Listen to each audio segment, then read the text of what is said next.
Captain Marcus had served the kingdom for 15 years. His weathered hands gripped his sword as he stood before King Edmund in the grand throne room.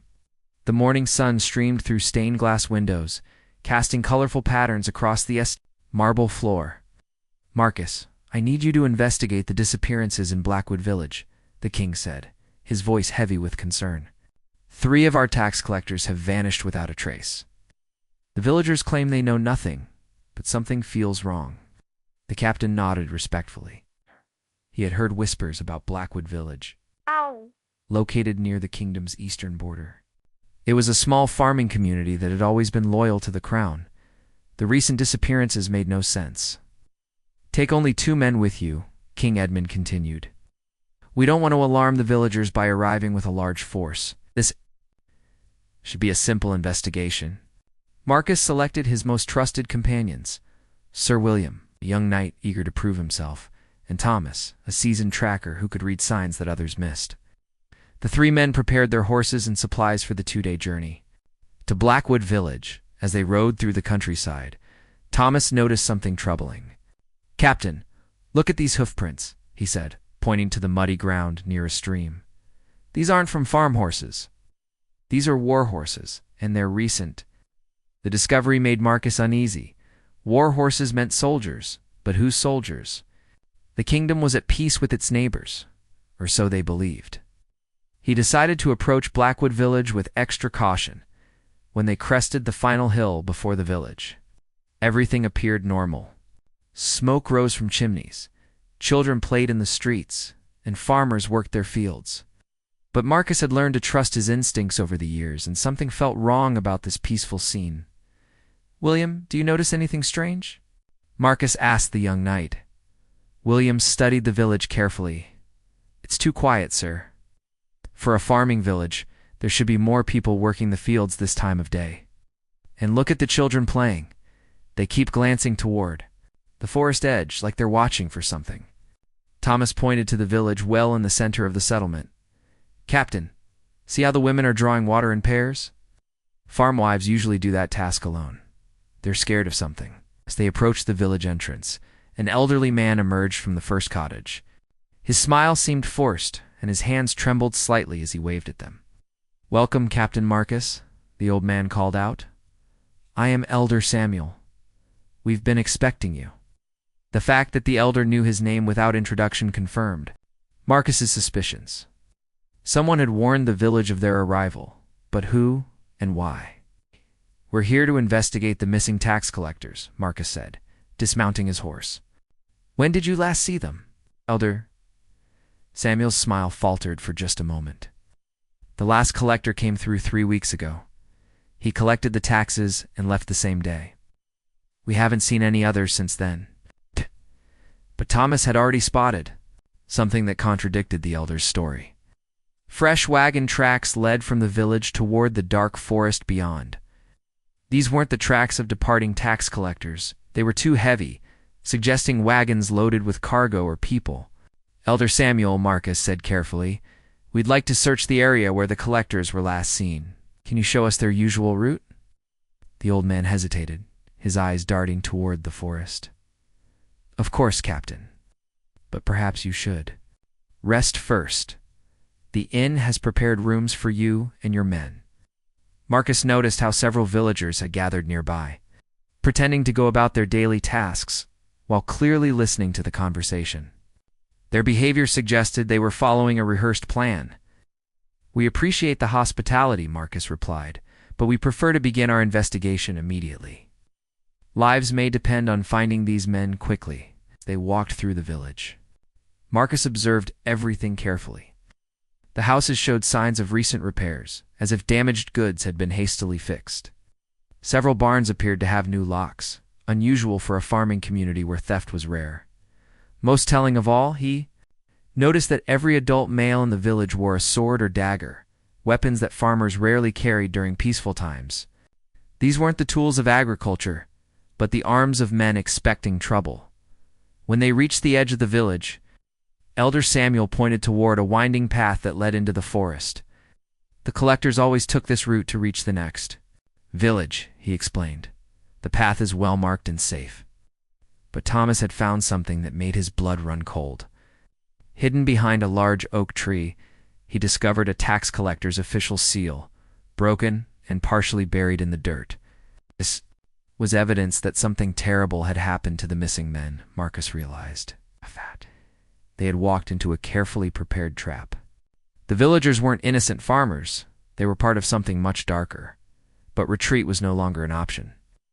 3 loyal servants of the crown had disappeared here, and he intended to find out what had happened to them. As the afternoon sun began to sink toward the horizon, Marcus made a decision that would change everything.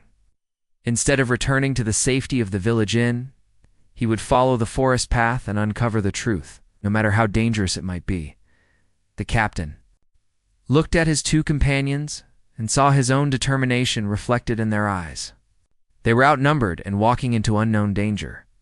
But they were royal guards, sworn to protect the kingdom and its people. Some duties were worth any risk.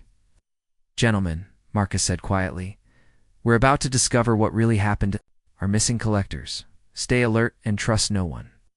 Our lives may depend on the choices we make in the next few hours." The forest path seemed innocent enough in daylight, but Marcus felt eyes watching them from the shadows between the trees. Ancient oaks towered overhead, their branches forming a canopy so thick that only scattered beams of sunlight reached the ground. Thomas moved ahead as their scout, his experienced eyes reading the forest floor like an open book. Every broken twig and disturbed patch of earth told him a story. What he discovered made his heart race with fear and anger. "Captain," Thomas whispered, crouching beside the path. "Look at this." Marcus examined the ground where Thomas pointed. Multiple sets of footprints led off the main path toward a hidden ravine. But these weren't the prints of people walking freely. They were the shuffling marks of individuals, whose hands were bound behind their backs. "Our missing tax collectors," William said grimly. Recognizing the significance of the tracks, the trail led them deeper into the forest, away from any help or escape route. Marcus knew they should turn back and return with reinforcements, but something drove him forward. These missing men had families waiting for them at home. Their wives wondered why their husbands hadn't returned from what should have been a routine collection trip. As they followed the hidden trail, Thomas discovered more evidence of the terrible truth. Scraps of official royal clothing hung from thorny bushes, as if torn away during a struggle. A leather pouch bearing the royal seal lay half-buried beneath fallen leaves, its contents long since stolen. The trail eventually led to a clearing where the forest opened up around a natural depression in the ground. What Marcus saw there would haunt his dreams forever. 3 wooden crosses stood in the center of the clearing, and the ground around them had been recently disturbed. "They're buried here," William said, his young voice breaking with emotion. "All 3 of them." But this wasn't just a burial ground. It was a message. Someone wanted the royal guards to find this place. The crosses were too visible, too deliberately placed. This was meant to be discovered.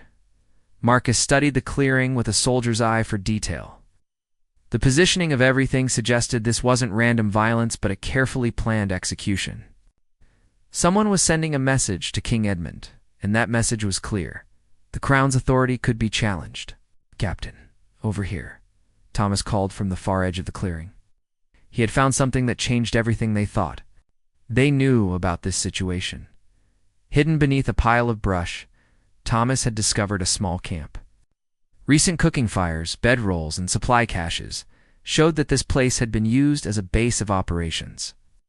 But the most shocking discovery was a collection of maps spread on a makeshift table. These weren't ordinary maps.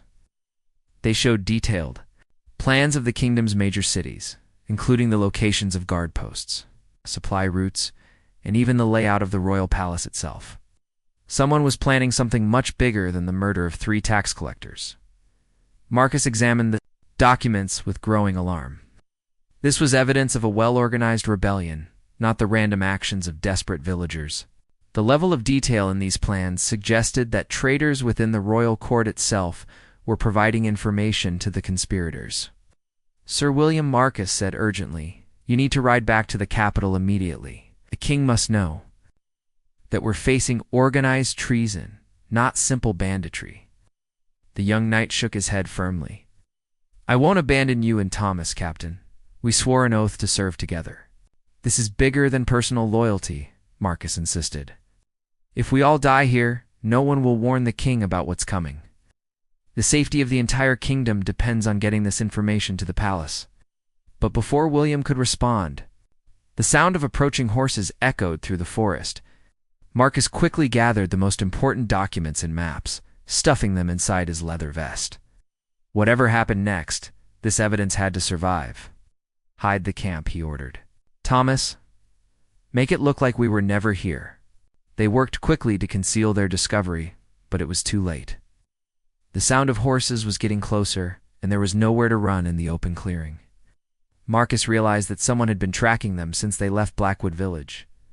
Elder Samuel emerged from the forest, but he was no longer the frail old man they had met earlier. Sat straight in his saddle, wearing leather armor and carrying a sword with the skill of a professional soldier. Behind him rode 20 armed men, their faces hidden behind masks.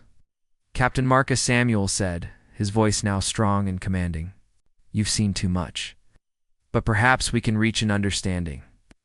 Marcus drew his sword, and William and Thomas flanked him, ready to fight despite being badly outnumbered.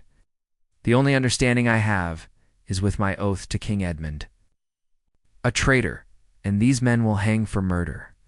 Samuel laughed, a cold sound that echoed strangely in the forest clearing. "King Edmund won't live long enough to hang anyone. Our plans are already in motion, and nothing can stop them now." Revelation hit Marcus like a physical blow. This wasn't just about controlling a remote village or killing tax collectors. These conspirators were planning to assassinate the king himself. When Marcus demanded, hoping to learn something that might help save his sovereign's life. Tomorrow night, during the harvest festival, Samuel replied with cruel satisfaction. "While Edmund celebrates with his nobles, our people will be in position throughout the palace. He'll die believing his kingdom loved him." Marcus felt a surge of desperate determination. Somehow he had to survive this encounter, and warned the king 24 hours wasn't much time, but it might be enough if he could escape and ride hard for the capital. "You won't succeed," Marcus declared. "Loyal men will stop you." Samuel's expression hardened. "There are no loyal men left, Captain. Half your fellow guards have already joined our cause. The kingdom is rotting from within, and we're simply helping it die faster." The words were meant to break Marcus's spirit, but they had the opposite effect. If corruption had spread so far, then stopping this plot mattered more than his own life. He gripped his sword tighter and prepared for the fight that would determine the kingdom's fate. "Thomas, William," he said quietly, "when I give the signal, run for the horses. One of us has to reach the king." Samuel raised his hand, and his men began to close in around the 3 royal guards. The final confrontation was about to begin, and Marcus knew that everything he believed in would be decided in the next few minutes. Marcus knew that fighting 20 armed men was suicide, but surrender meant certain death and the king's assassination. Sometimes a soldier faced choices where honor mattered more than survival. For king and kingdom, Marcus shouted, charging. Directly at Samuel, the battle erupted with shocking violence.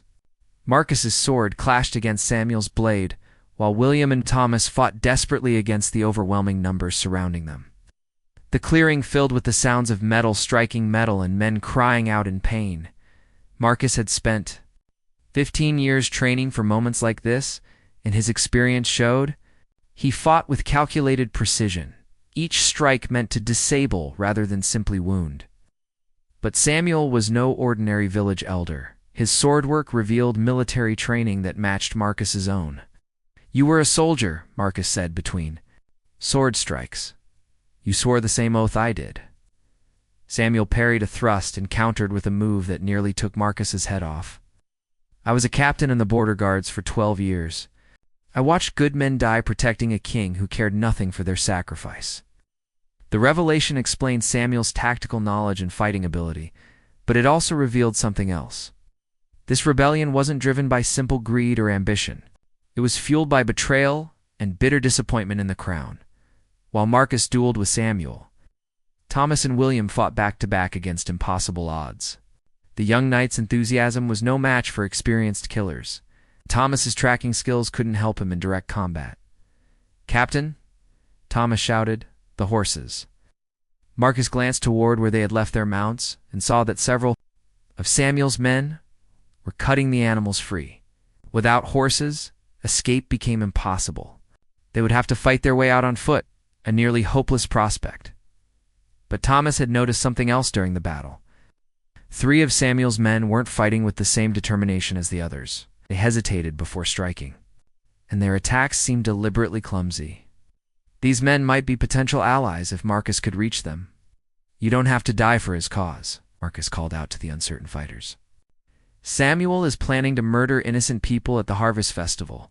Children will die alongside the king." The words had an immediate effect. One of the hesitating men lowered his sword and stepped back from the battle. "Samuel, you said we're only going to remove corrupt officials. You never mentioned killing children?" Samuel's face twisted with rage. "Don't listen to him, Jacob. The captain lies to save his own life." But the seed of doubt was planted. Jacob looked around at the violent scene and seemed to realize what he had become part of. "This isn't what you promised us. This isn't justice. It's murder." Marcus saw his opportunity and pressed his advantage. "How many villages have you terrorized? How many innocent tax collectors have you killed? You're not fighting corruption. You've become the very evil you claim to oppose." 2 more of Samuel's men began to waver. They had joined the rebellion, believing they were fighting for a righteous cause, not participating in random murder and assassination plots. Samuel realized he was losing control of his men. "Kill them all," he screamed. "Kill them now, before they poison more minds with their lies." But his desperate order backfired. Jacob and the 2 other wavering men suddenly turned their swords on their former allies. The tide of battle shifted. Dramatically as Samuel's force turned on itself, in the confusion, Marcus managed to land a decisive blow on Samuel's sword arm. The former captain dropped his weapon and fell to his knees, blood streaming from the wound. "It's over, Samuel," Marcus said, breathing heavily from the fight. "Your rebellion ends here." Samuel looked up with eyes full of hatred and defeat. "You think stopping me changes anything? The rot goes deeper than one village, deeper than you can imagine. Even if you warn the king, you can't save him from what's coming." Marcus grabbed Samuel by his leather armor and pulled him close. "Give me wool. Names, who else is involved? Which guards have betrayed their oath?" "Go to hell," Samuel spat. But Jacob, the man who had turned against Samuel during the battle, stepped forward. "I can tell you some names, Captain. I know about the plan, because Samuel made me carry messages to the capital." This was the breakthrough Marcus needed. If he could identify the traitors within the royal guard, the king might have a chance to survive the assassination attempt. "Tell me everything," Marcus demanded. Jacob looked nervously at the other survivors of the battle. "Captain Reynolds of the Palace Guard is the leader inside the castle. He's been recruiting men for months, telling them the king plans to start a war that will get them all killed." Marcus felt sick. Captain Reynolds was a man he had served beside for years, someone he had trusted with his life on multiple occasions. The betrayal cut deeper than any sword wound. "Who else?" Marcus asked. "Sergeant Mills, Corporal Hayes, and at least 6 other guards I know about. There might be more, but Samuel kept the full list secret from us foot soldiers." William, who had been bandaging a wound on his arm, looked up with alarm. "Captain, if Reynolds is involved, he has access to the king's personal schedule. He knows exactly when and where the assassination will take place." The situation was even worse than Marcus had feared. The conspirators wouldn't need to fight. Their way into the palace, they were already inside. Wearing royal uniforms and carrying the authority of their positions, Thomas examined the maps they had found earlier. "Captain, look at these guard rotation schedules. They've been planning this for months. They know which loyal guards will be on duty tomorrow night and how to isolate them." Marcus realized that simply warning the king wouldn't be enough. The traitors would know immediately if their plot was discovered, and they might move up their timeline or change their methods. He needed a more clever approach. Marcus said, "Are you willing to help us stop this assassination?" The man nodded firmly. "I never wanted to hurt innocent people. Tell me what to do." Marcus looked around at the clearing with its evidence of murder and treason. A plan was forming in his mind, dangerous but possibly their only chance to save both the king and the kingdom. "We're going to let Samuel escape," Marcus announced. William stared at him in shock. "Captain, have you lost your mind? He's a murderer and a traitor." Marcus smiled grimly. "Sometimes the best way to catch a wolf is to follow him back to his pack. Samuel will lead us to the other conspirators, and we'll be ready for them." Marcus's plan required perfect timing and tremendous risk. He bound Samuel's wounded arm but left him capable of riding, then secretly followed as the traitor fled toward the capital. Jacob had agreed to return to the conspirators and act as Marcus's eyes and ears inside their organization. The journey back to the royal city took most of the night. Marcus, William, and Thomas stayed far enough behind Samuel to avoid detection while keeping him in sight. They couldn't afford to lose track of their only connection to the wider conspiracy. As dawn broke over the castle walls, Samuel rode directly to a blacksmith shop in the lower city. Marcus watched from a rooftop as the former captain dismounted and entered the building. Within minutes, 3 men emerged and rode quickly toward different parts of the city. "They're spreading word that we discovered the forest camp," Thomas observed. "The conspiracy is going to accelerate their plans." Marcus had expected this reaction. By the time the sun reached its peak, every conspirator in the city would know that their secret was exposed. They would have to choose between abandoning their plot or moving forward immediately. Jacob appeared at their hiding place as promised, bringing crucial intelligence about the changed situation. "Captain Reynolds has called an emergency meeting for tonight," he reported. "They're moving the assassination up to this evening during the king's private dinner with his advisors." The news hit Marcus like a physical blow. The Harvest Festival had been their target because it offered crowd cover and multiple escape routes. A private dinner would be much more intimate and controlled, making it both easier to execute and harder to prevent. "How many conspirators will be in the palace tonight?" Marcus asked. 12 guards plus 3 servants who have been recruited," Jacob replied. "Reynolds plans to poison the king's wine and blame it on foreign assassins. By tomorrow, he'll be the hero who discovered the plot too late to save the king, but in time to catch the supposed killers." William clenched his fists in anger. Reynolds always talked about honor and duty. How could he betray everything we swore to protect? Marcus understood the young knight's shock, but they had no time for emotional reactions. People change, William. Sometimes good men make terrible choices when they convince themselves they're serving a greater cause. The captain studied the layout of the palace, trying to identify every possible approach and escape route the conspirators might use. Reynolds knew the castle as well as Marcus did, which eliminated the advantage of familiar territory.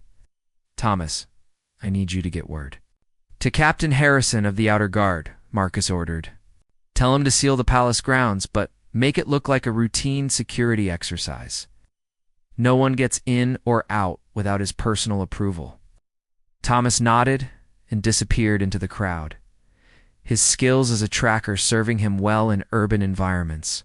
Meanwhile, Marcus and William prepared to enter the palace through a servant's entrance that only long-serving guards knew about.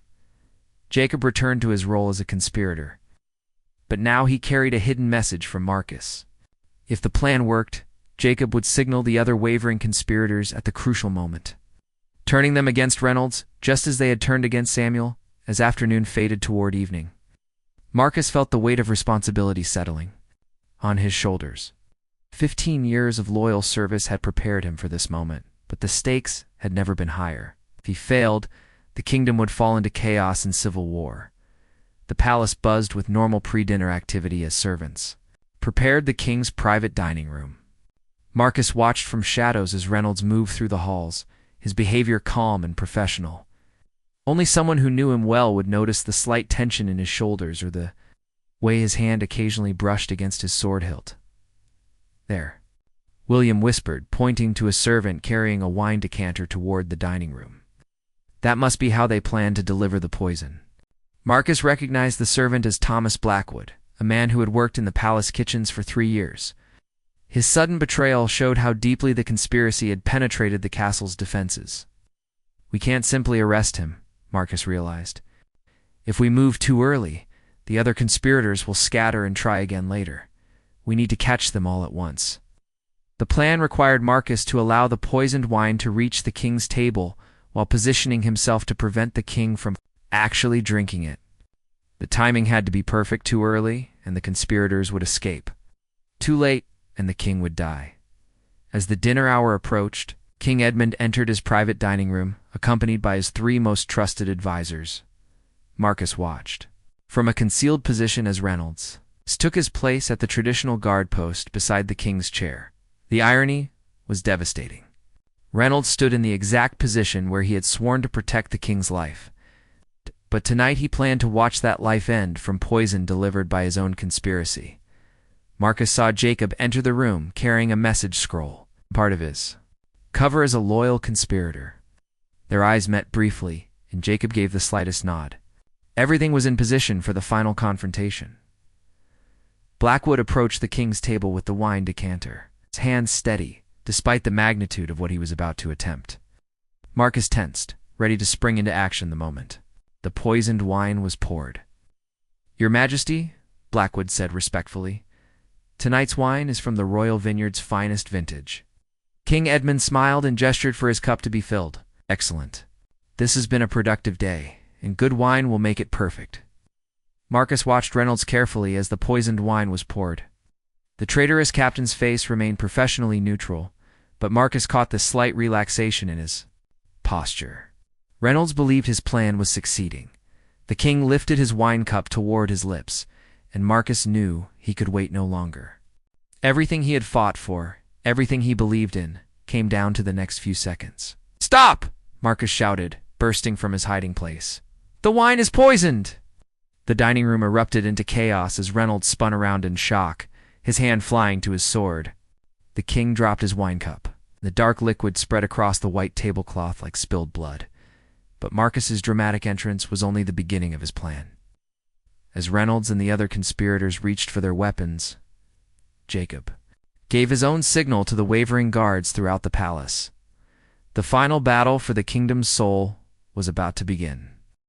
The moment Marcus revealed himself, Reynolds knew the conspiracy was exposed.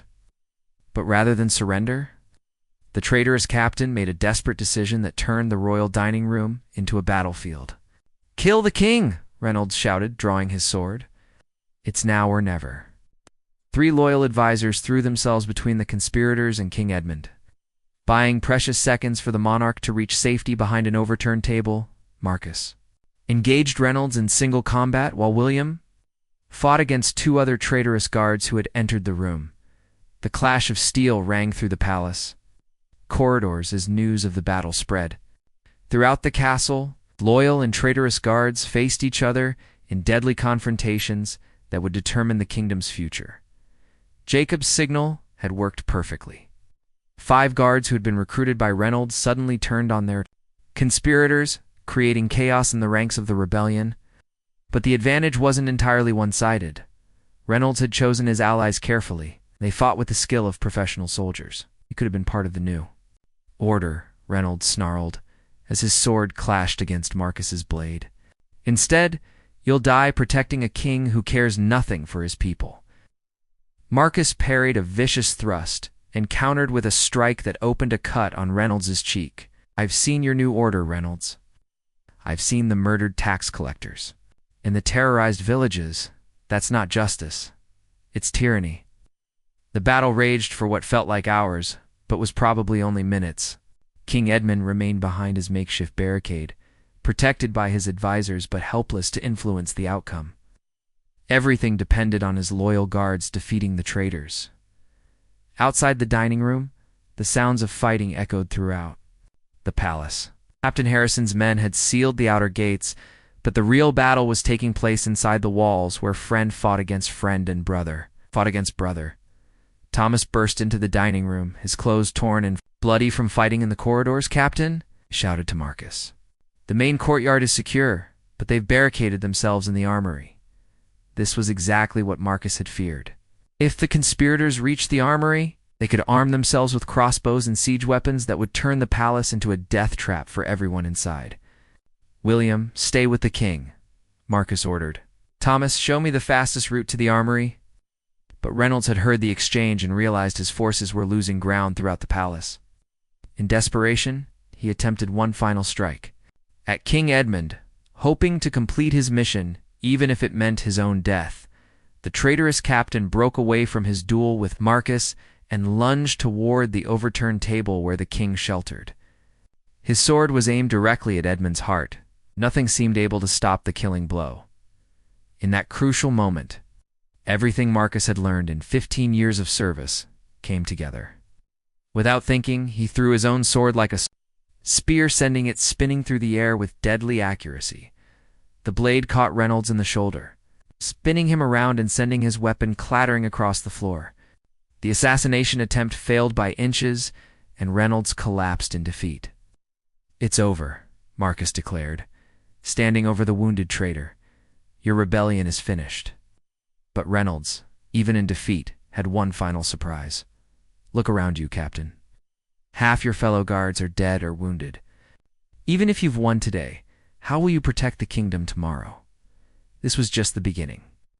The words carried a chilling truth. The conspiracy had revealed deep fractures in the royal guard and among the kingdom's people. Simply defeating the immediate threat wouldn't solve the underlying problems that had allowed treason to spread. So far, King Edmund emerged from behind his barricade, his face pale, but his bearing still regal. "Captain Marcus, you have saved not just my life, but the stability of the entire kingdom. How can I ever repay such loyalty?" Marcus knelt before his sovereign, exhausted from battle, but strengthened by duty fulfilled. "Your Majesty, the real threat isn't over. Reynolds was right about one thing. This conspiracy succeeded because people have lost faith in the crown. We must address their grievances, or face more rebellions."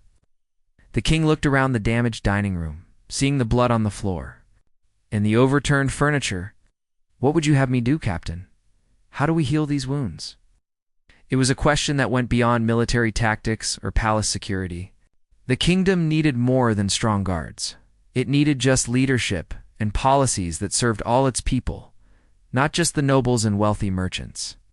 "We start by investigating every complaint the rebels raised," Marcus suggested. "Of their grievances may have been valid, even if their methods were wrong. Show the people that you care about their suffering, and they won't follow future conspirators."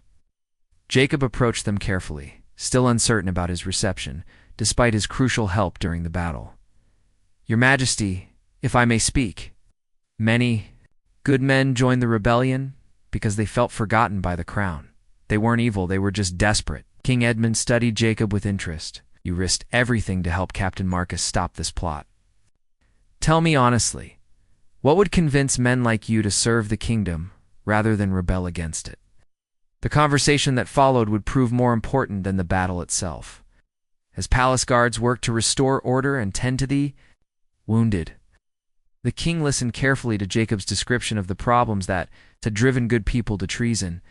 Thomas returned with a report on the final outcome of the fighting. "The armory is secure, Your Majesty. 8 conspirators are dead, 12 are captured, and the rest have surrendered. But we've lost 6 loyal guards, and many others are seriously wounded." The cost of victory was sobering. These weren't foreign enemies they had defeated, but fellow citizens of the kingdom. Every death represented a failure to address problems before they festered into rebellion. William, who had remained silent during the discussion, finally spoke up. "Captain, what happens now? How do we prevent this from happening again?" Marcus Looked around the room at the faces of survivors, the king he had sworn to protect, the young knight who represented the future of the guard, the reformed rebel who had chosen loyalty over treason, and the tracker who had helped uncover the truth. "We rebuild," Marcus said simply. "We rebuild the guard, rebuild trust with the people, and rebuild the kingdom into something worth serving. It won't be easy, but it's the only way to ensure tonight's sacrifice wasn't in vain." The immediate crisis was over, but Marcus knew the real work was just beginning. The kingdom had survived its darkest hour, but only by changing could it hope to prevent future darkness from taking hold. 6 months after the night that nearly destroyed the kingdom, Marcus stood in the same dining room where he had saved King Edmund's life. The overturned furniture had been replaced, the bloodstains removed, and the walls repaired. But the most important changes were the ones that couldn't be seen. The king had kept his promise to investigate the grievances that had fueled the rebellion. Teams of honest officials traveled throughout the kingdom, listening to complaints and working to address legitimate concerns. Tax collection became fairer. Corrupt officials were removed from office, and programs were established to help struggling villages. Jacob had been granted a full pardon and appointed as a special liaison between the crown and the common people. His insight into the rebels' motivations proved invaluable in preventing future conspiracies. He regularly traveled to remote villages, not as a tax collector, but as someone who could hear problems and bring solutions. The harvest reports are excellent this year, Jacob told Marcus as they reviewed documents in the palace library. More importantly, there's been no sign of anti-crown sentiment in any of the villages I visited. People feel heard. The transformation hadn't been easy or immediate. Many nobles had resisted the reforms, arguing that showing concern for common complaints would be seen as weakness. Some had even suggested that the rebels should have been executed as an example to other potential traitors. But King Edmund had chosen a different path. Guided by Marcus's advice and his own growing understanding of his people's needs, rather than ruling through fear, he had decided to earn loyalty through justice and compassion. Thomas had been promoted to head of palace security, his skills at reading signs and tracking making him perfect for preventing future conspiracies before they could develop. His network of informants throughout the kingdom wasn't built on fear or bribery, but on genuine relationships with people who trusted the crown to address their concerns. Captain Thomas said, entering the library with his daily security report, "I've received word from all sectors. The kingdom remains stable, and public sentiment continues to improve." William had grown from an eager young knight into a seasoned leader, taking charge of training new recruits for the Royal Guard. The selection process had been completely reformed, focusing not just on fighting ability, but on character and commitment to serving all citizens of the kingdom. "We have 40 new candidates for the Guard this month," William reported. "They come from all social classes, including several from villages that were once sympathetic to the rebellion. It shows how much trust has been rebuilt." The changes in the Royal Guard reflected the broader transformation of the kingdom. No longer was military service seen as a path to personal advancement or a way to lord authority over common people. Guards were trained to see themselves as servants of the kingdom's people, protectors of the weak rather than enforcers of the powerful. Marcus himself had been offered promotion to Captain General of all royal forces, but he had chosen to remain. In his current position, his experience during the conspiracy had taught him that the most important battles weren't always fought with swords, but with wisdom, compassion, and understanding. "Your Majesty," Marcus said as King Edmund joined them in the library, "the quarterly reports show continued improvement in every measure we track. Tax collection is proceeding smoothly. There have been no reports of official corruption, and public works projects are ahead of schedule." King Edmund smiled, but his expression carried the weight of hard-learned lessons. "The numbers are encouraging, Marcus, but I know we can't become complacent. Reynolds and Samuel weren't evil men when they first put on royal uniforms. They became traitors gradually, one compromise at a time. His awareness of how good people could turn to betrayal had become one of the most important lessons learned from the conspiracy. The king had instituted regular meetings with guards and officials at all levels, creating opportunities for concerns to be raised before they festered into resentment. "The memorial service for the guards we lost will be held next week," William said quietly. "Our families have asked that it focus on their sacrifice in protecting the kingdom, not on the tragedy of fighting former brothers in arms." The fallen guards had become symbols of the cost of division and the value of unity. Their deaths served as a reminder that internal strife was more dangerous to the kingdom than any foreign enemy. As the afternoon sun streamed through the library windows, Marcus reflected on how much had changed since that morning when he had first been ordered to investigate the missing tax collectors. The mission that had seemed so simple had revealed threats that could have destroyed everything he held dear. "Marcus," the king said thoughtfully, "do you ever regret not executing the surviving conspirators?" "Some of my advisors still argue that mercy was a mistake." Marcus considered the question carefully. Your Majesty, Jacob, and the others who turned against the rebellion have become some of our most valuable assets in understanding and preventing future problems. Dead traitors can't help us learn from our mistakes." The king nodded. "And the ones who remain defiant? They're serving sentences that fit their crimes. But they're also being given opportunities to earn redemption through service to the communities they harmed. Some have chosen to help rebuild the villages they once terrorized. It was an unusual approach to justice, but it reflected the kingdom's new philosophy of healing rather than simply punishing. Not all the former conspirators had accepted the opportunity for redemption, but enough had that it validated the king's faith in human capacity for change." Thomas spread a map on the library table, showing the locations of new schools, hospitals, and public works projects throughout the kingdom. Infrastructure improvements are having exactly the effect we hoped for. People see concrete evidence that the crown cares about their welfare.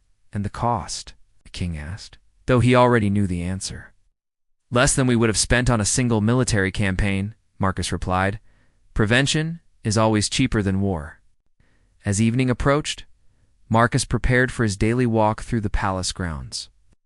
It had become his habit to personally inspect the security arrangements and speak with guards on duty. More importantly, it allowed him to maintain the personal connections that he had learned were essential to preventing future betrayals. The kingdom's transformation hadn't been completed in 6 months, and it never would be truly finished. Each day brought new challenges and required renewed commitment to the principles they had learned at such a high cost. But as Marcus looked out over the capital city, seeing prosperous shops, well-maintained roads, and citizens going about their daily lives without fear, he knew that the sacrifice of the guards who had died fighting the conspiracy had not been in vain. The kingdom had survived its greatest test not through strength of arms alone, but through the harder path of justice, mercy, and genuine care for all its people. It was a legacy worth protecting, and Marcus would spend whatever years remained to him ensuring that future generations inherited a realm built on trust rather than fear in the distance. The evening bells chimed across the city, calling people to their homes and families. The sound was peaceful, secure, and full of hope for tomorrow. It was the sound of a kingdom that had learned to heal its wounds and grow stronger from its scars.